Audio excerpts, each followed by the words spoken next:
I listened to this podcast, which I really like. It's called the Founders Podcast. I think it's David Senna or something like that. But it's great show. Highly recommend it.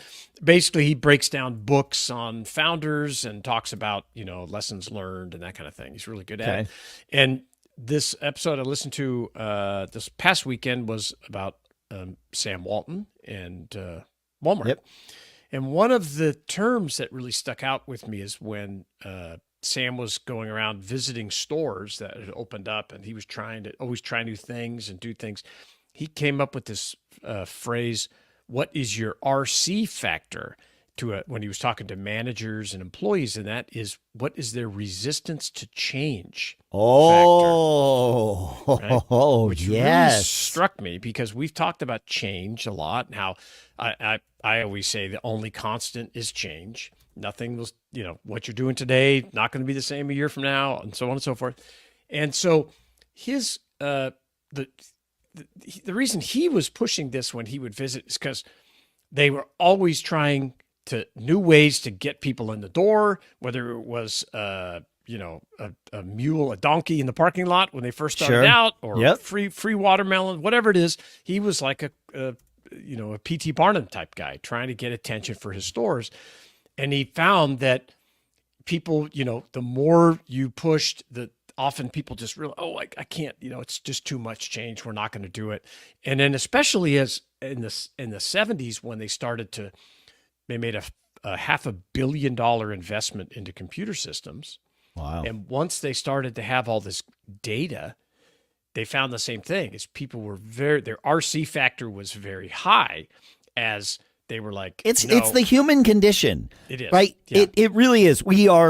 Our minds are built to find shortcuts in things. And if you don't believe that, stop for a moment and think of all of the other things that are vying for your attention right now that you are able to ignore, right? The wind across your skin, any noise in the background, all of that stuff you've tuned out because you're listening to this, right?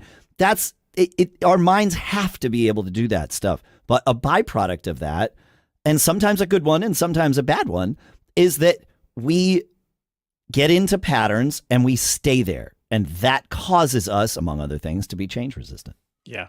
Yeah, we're definitely pattern recognition robots, right? And yes.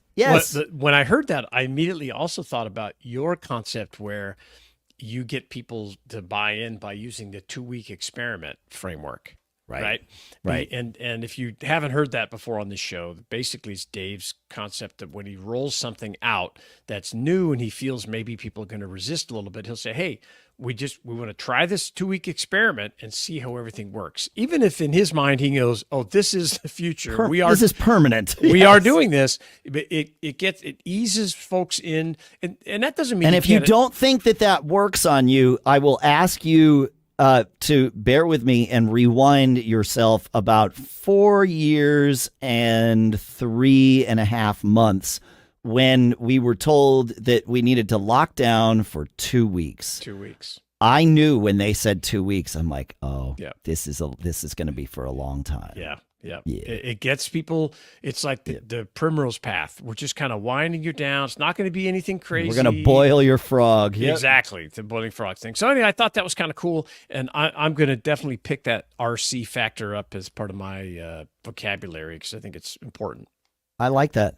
It's a good thing to ask your team about, and it's a good thing to ask ourselves about too.